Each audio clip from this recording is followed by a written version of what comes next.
Hello everyone, this is Truth and Oneness Discussions with Scorpio and Aquarius. Oh, Scorpio and Aquarius, yeah. So we're going to talk a little bit about the recent eclipse that took place. Just because, it seemed like people made such a big deal about it, and it was really interesting that, there was such hype over it, and everyone bought the glasses, and it was just kind of, I realized it was like the total eclipse in a certain area of the world, and people wanted to go see that, but it's pretty interesting. I mean, they're talking about it. It's like apparently the last time a total eclipse that happened over North America happened about 99 years ago. And for everyone that doesn't know what a total eclipse is, that is when the sun is getting, let's see, a total solar eclipse is where the moon will completely cover the sun and the sun's tenuous atmosphere, the corona, can be seen.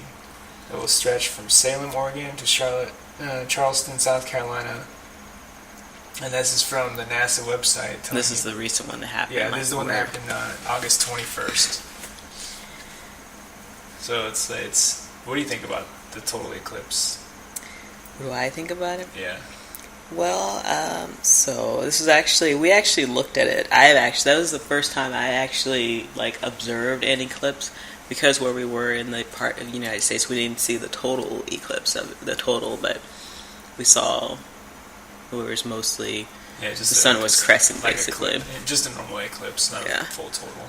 Which, it was really interesting, and eclipses happen more often than they try to make it seem like, I think, right? Yeah. Just where its total changes. Mm-hmm. So, and then here in around North Carolina area, that's where it was seen as a total eclipse because of where it's placed in the sky.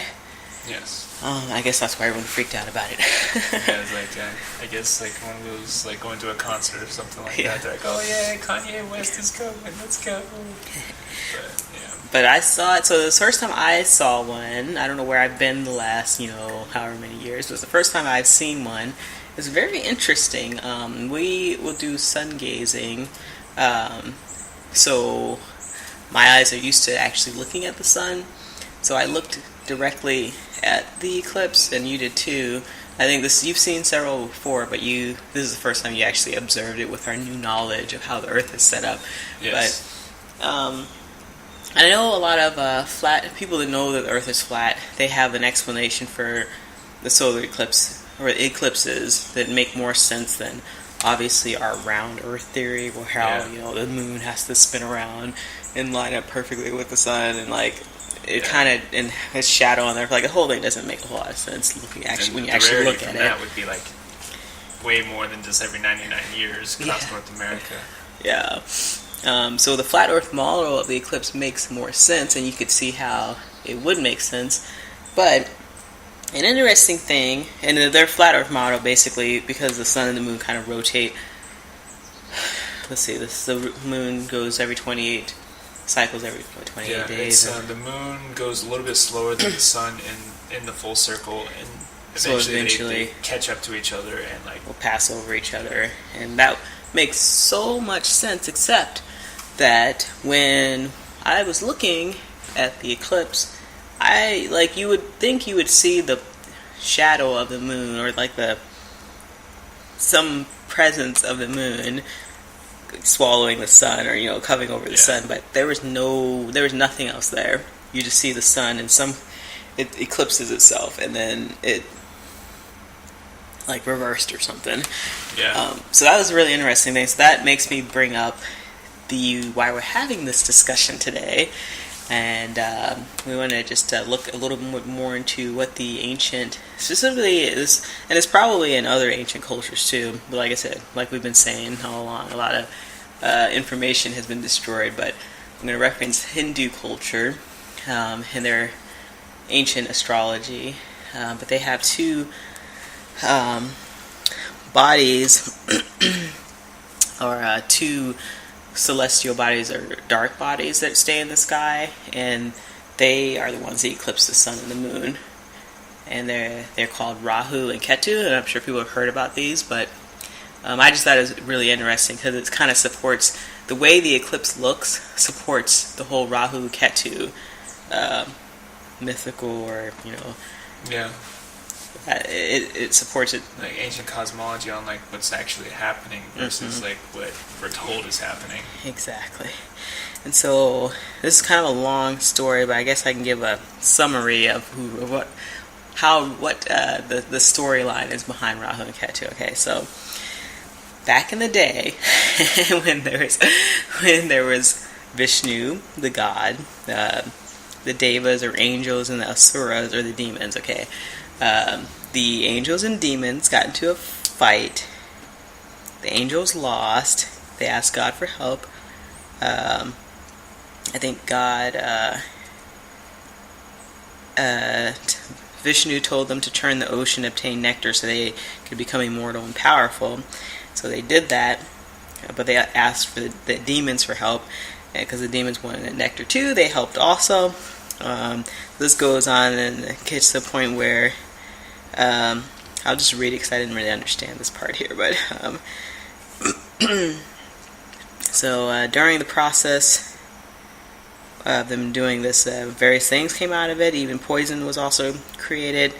Lord Shiva drank that poison to save the world. In the end, Amrita, or the nectar, came out, and everyone started fighting for this. So in the end, they were turning it, and then finally the nectar came out, and then they started fighting for it. Seeing this, Lord Vishnu took the form of Mohini, or the beautiful dancer, who mesmerized the demons, who were fighting among themselves because they were trying to get to the nectar, because they wanted to be immortal and whatever, She only distributed the nectar among the devatas, which... the angels, okay? Wait, really? Alright, well, she only distributed the nectar to some of them, okay? And so what happened here, observing this, one of the Asura saw the trick of Mohini, so she joined the Devatas and consumed the nectar, okay? So one of the demons saw the trick that that the beautiful dancer, was able to perform, and so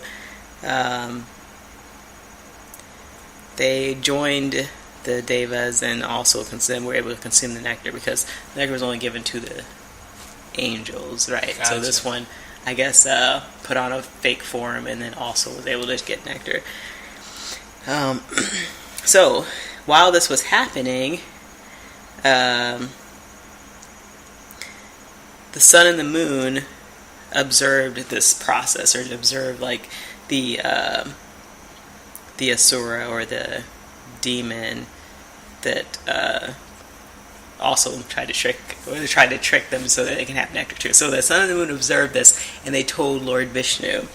Okay, then Lord Vishnu immediately beheaded the Asura with his Sudarshana chakra, but since the Asura, the demon, had already become immortal, they lived through this process of separating the head and the neck from the body, and both the head and the body became two kind of separate things, and were both alive. And so they say that the head was later called Rahu, of dragon's head, and the headless body was called Ketu, or dragon's tail. And so, following the story, so the sun and the moon since they were responsible for the beheading of this particular demon, this demon feels like they need to, attack the sun and the moon periodically. So it said that Rahu treats sun and moon as his biggest enemies. And that's the reason that in astrology and astrological charts, especially look at the Vedic system, if you have a conjunction between Rahu with the sun and the moon, it's sort of not a good placement in your horoscope. But so basically, periodically, this entity, I think, Rahu that eclipses the sun, I think Ketu that eclipses the moon, but I have to double check that. But so this happens periodically, causing the eclipse. So these are two dark bodies that are in the sky that dark celestial bodies that are up there, and from seeing the eclipse with my own eyes, I can almost with 100% what do you call that? Certainty say that it's not the moon that is eclipsing the sun. Because you would see some part of the moon up there. Yeah, for like, sure. That doesn't make it. You see the moon in the sky during the day all the time when it's out. Yeah. Or when it's full. So why would you not see it if it's right next to the sun, right? Exactly. When it's eclipsing it. Yeah. So this ancient story is pretty interesting. And I tend to believe ancient stories more and more now, because even if it sounds like, oh, the angels and the demons and yada yada, but the thing is, it's starting to sound more plausible. Yeah. And this story sounds much more plausible than the sun or the moon eclipsing the sun or the sun eclipsing the moon. But I mean, when I was looking at the eclipse too, it's like I could definitely tell, like, so, as she was saying, that after sun gazing, your eyes become more used to looking at the sun. When I was watching the eclipse happen, it was not the moon, it was like some almost like ethereal body trying to like go into the sun. It was very interesting, and it's like, obviously it's not what they're telling us. Like some of these different websites will tell you. Oh, you mean NASA? Yeah. Well, we can get back to NASA here in a sec. Yeah. Box. For a minute, I mean. Einstein, and what they're telling us is like these things just happen by chance, and they won't happen forever because the moon is slowly getting further and further away from the Earth, and eventually it's like there'll be a final total eclipse. And the thing is, like, how much BS does that sound like? I mean, it's like, it doesn't make any sense at all, and it's just one of those things where it's like, if that was the case, then they become more rare, but they still happen. Like that's why these scientists can plan when these eclipses are happening, because they know it happens every certain amount of days. It is very easy to predict once you just follow the charts. And there are actually several throughout the year. Yeah, it's almost like every 28 days, like almost every cycle. Moon, right? Yes, there's an eclipse. Because I remember in my astronomy class, they're like, oh, eclipses are rare. Then like there's like 5 of them in my class. I was like, wait a second, I thought these things were rare. So it's very interesting. And then you can tell this is just more nonsense when they say this total eclipse proved Einstein's theory of relativity. And if you watch the eclipse or don't know anything about it, I'm going to tell you what his theory is and see if this even makes any sense. And it says, in 1905, Albert Einstein determined that the laws of physics are the same for all non-accelerating observers, and that the speed of light in a vacuum was independent of motion of all observers. This was the theory of special relativity, introduced a new framework for all of physics, and proposed new concepts of space.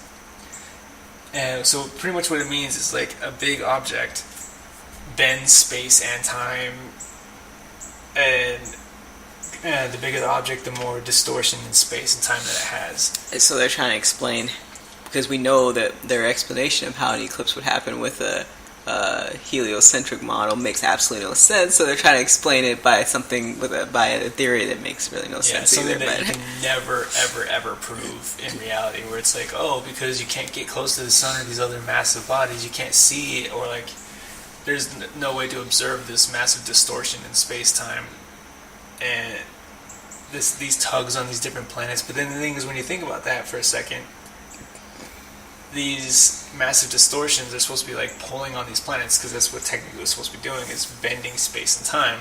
But how are they, like they're saying in the other thing, like NASA, they're slowly getting further away from us. Who knows? Yeah, it's great. And they're able to time these things, and they're always the same. It always comes up systematically. So it's like, that's why they have to give you like these examples, like, well, it's like, yeah, it's going to get further and further away, but it will take billions of years. Numbers that you can never fathom. No one will ever be around to see this.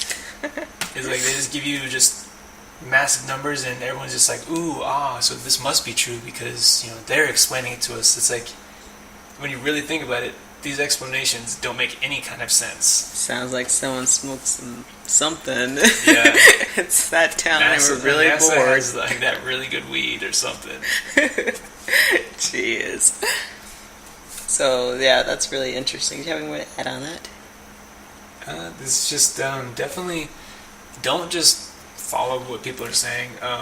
Always, it's like we looked at the solar eclipse with our eyes, no glasses or anything, and our eyes are not permanently damaged, like they were trying to tell everybody. So it's like makes you wonder what these glasses were really doing. Oh yeah, when they were like, there's a huge obsession with people trying to get these glasses. Because I don't trust a lot of what they do. I'm like wondering, okay, is there something in these glasses going to do something to people's eyes? Or are they just trying to make sure people don't see that there's no moon up there? Like, what are they doing? And I didn't get that glasses to test anything out, but then like look through and see what it looked like based on what my own eyes looked like. So I don't know, but I just didn't trust their whole like, ooh, let's everyone go buy some glasses or go get the glasses or whatever. We'll give them away for free at some places. Like when something like that happens, it's either they're trying to do something while everyone's distracted staring up at the sun or at the sky, or they're trying to do something else like distract you from the fact that you don't see a moon up there or something. That's true. Yeah. Yeah, it's like obviously they don't want you to use your own eyes to look. I mean, because what we saw definitely was not the moon eclipsing the sun. Yeah, so please, people, look into that. If you haven't looked up the whole flat Earth theory, obviously, if you're on this channel, you probably know this is a truth channel. Okay, we examine the truth, what's real for the overall betterment of humanity, right? And knowing that what the Earth shape really is, or at least knowing that it's not what NASA has been telling us that it is I think extremely important. So we are a channel that knows that the Earth is flat or whatever you want to call it, and then there's arguments out there. I noticed that people are like, well, is it flat or is it like shaped like a oval or like I don't really care what the exact shape is. Okay, I don't think that's really important. I think the important thing is knowing what the lie is and knowing kind of relatively what the truth is, because we can see with our own eyes and feel that we're not moving. And most people that really research the whole flat Earth, you can see that they're from as far as you can see, there's no curve or anything like that.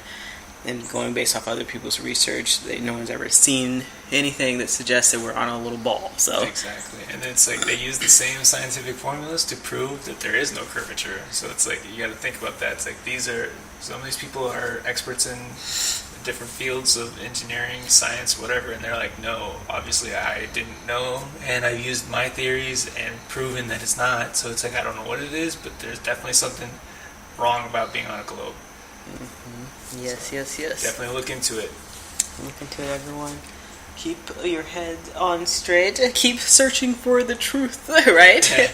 The truth. The truth. And what I've noticed all sides when it does last thing is like, yes, because we keep saying, well, our big thing here is that the truth is important. Not freaking out about the people or the lies. Okay, that's another really important thing, because that can distract you and you can spend your energy worrying or being distracted or frustrated or annoyed with how many lies we have been told through our lives. But that's not important, okay? I'm almost getting to a point now, because I look at, whenever I talk to some people or I'm on like Facebook, just seeing how many people are still like lost and not awake. Because I used to get really like, oh gosh, when is everyone going to wake up? Oh my gosh. But now it's sort of like, it's not that I don't care. It's just I understand. Well, it may happen for a lot of people, but some people it may never happen for, and you just have to be okay with that. Because everyone has their own path of really what they're trying to do in life, and maybe finding the truth and being enlightened is not their path in life, and you have to kind of be respectful of that. Yeah. And don't freak out about, where all this going. Are we going to is the market, everyone going to crash, or like the market or whatever, or the economy, or is there going to be a war, or I wouldn't even worry about any of that stuff. Yeah. Don't worry about any of it, because it's not important, and I really don't think it's important. Focus on your enlightenment, the enlightenment of those who will listen to you, around you, who are around you, who will listen to you, and just bringing people together. Community-based type living is what we need to be looking at in the future. Yes. Bringing people together, focusing on our connection with each other and the divine, the earth and all the other beings on earth, or animals and whatnot, we're being respectful of every other living creature. Like, these are things that are important, not freaking out about stuff, right? So that's all I want to say today. Well, it's very interesting topics that we were talking about today. It's like, make sure you guys do your own research and look at both sides. Don't just look at one. Make sure you're actually like really looking about it and thinking about it. Trust your senses. Trust your senses, but if your senses tell you that the earth is round and your spinning, senses then your senses are wrong. Sorry. Okay. Alright. Alright, everybody. Thank you for listening. This is Truth and Oneness with Aquarius and Scorpio. Awesome. We will talk to y'all later.